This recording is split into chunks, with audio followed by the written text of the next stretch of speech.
Once Julius Caesar stepped back onto the shores of Roman-controlled territory after his ransom had been paid, a transformation occurred that was as swift as it was absolute. Moments earlier he had been a captive who slept among pirates, recited poetry to men who could barely read, and endured the insult of having a price placed upon his head. Once freed, he became the hunter, and the men who had joked about his threats became marked targets. His return to liberty was not an end but a beginning, the ignition of a meticulously calculated act of vengeance that would etch itself into the earliest legends surrounding his name, still in his mid-20s, without formal office or military rank. Caesar nevertheless behaved as if authority naturally radiated from him. He went straight to the coastal cities of Asia Minor and began raising ships with a determination that startled the local officials. He did not solicit permission, he informed them of his intentions. He gathered sailors, soldiers, and allies, drawing on family influence, political connections, and the sheer magnetism that made others instinctively follow him. In an astonishingly short time, he assembled a small fleet, fast, maneuverable vessels suited for pursuit, and set off across the waters he had so recently crossed in chains. Caesar knew exactly where to go.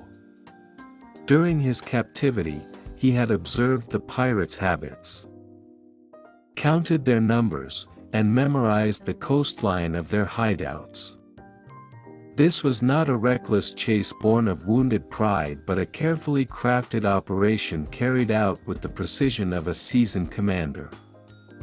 The Cilician pirates, confident after decades of successful raids, were unprepared for the sudden appearance of Roman ships bearing down on their island refuges. They recognized Caesar's colors too late. Their attempts to flee were disorganized, their defenses hastily thrown together, and their disbelief at being hunted by a former captive slowed their response. Caesar, however, acted with the cold efficiency of someone fulfilling an already written script. The capture was swift. He stormed their bases, overwhelmed their guards, and seized the very men who had laughed when he vowed to return. They were chained as he had been chained, brought before him under guard, now seen with terrible clarity that his earlier words had not been bravado but prophecy. Some attempted to plead. Some tried to offer wealth. Some simply stared at him, remembering the calm with which he had warned them of their fate. Caesar listened, but his decision had been sealed the moment they first placed him in bindings. He ensured that the Roman governor of Asia received the captives, following proper procedure. Yet when the governor hesitated, preferring to auction them as slaves rather than execute them, Caesar acted. He was young, technically without official imperium, but he was Caesar, and that was enough.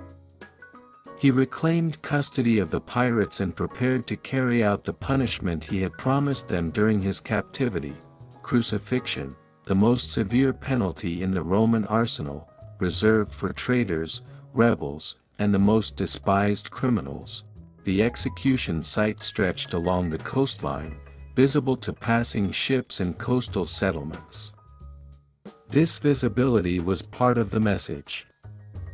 Rome tolerated piracy only so long as it was uncontrollable.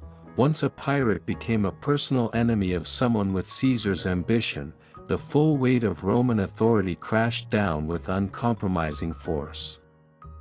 The crosses were erected in rows, wooden silhouettes rising starkly against the brightness of the Anatolian sun.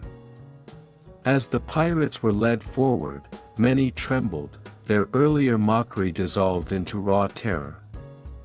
Caesar watched without triumph but with the same impassive certainty he had shown when threatening them weeks earlier, yet even in his ruthlessness, there was a trace of the complex moral code that governed him. Before they were affixed to the crosses, he ordered that their throats be cut, a gesture meant to spare them the prolonged agony that crucifixion normally entailed. This was not mercy in the modern sense but a calculated decision rooted in Roman views of justice, dignity, and efficiency. The pirates had dishonored him by underestimating his worth, by treating him as a prisoner who should have cowered. In executing them, he reclaimed his honor. In shortening their suffering, he showed a controlled brutality rather than wanton cruelty. For spectators, and for those who heard about the event in the months and years that followed, the message was unmistakable. Caesar was not merely bold, not merely intelligent, not merely ambitious. He was decisive, unwavering, and capable of matching charm with cold action. He possessed a kind of ruthless consistency that made him both inspiring and terrifying. Even at an age when most Roman aristocrats were still learning how to navigate the political world, Caesar demonstrated that he would never allow an insult to stand. Never permit a threat to pass unanswered, and never accept being treated as anything less than he believed himself to be. The crucifixion of the Cilician pirates became one of the earliest indicators of the contours of his future rule. It revealed the relentless steel beneath his cultivated grace and eloquence. It showed a temperament that combined poetic imagination with the harsh realities of Roman power. It hinted at the leader who would later cross the Rubicon, defy the Senate, and carve out a path that would transform not only his own destiny but the destiny of the entire Roman world. In that long line of crosses along the coast, in the silent bodies of men who once jeered at him, lay the first unmistakable sign of the kind of man Julius Caesar truly was, a man who made promises carefully, carried them out meticulously, and moved through the world with the unwavering conviction that nothing, not even danger, captivity, or convention, could restrain a will as sharp and inexorable as his own.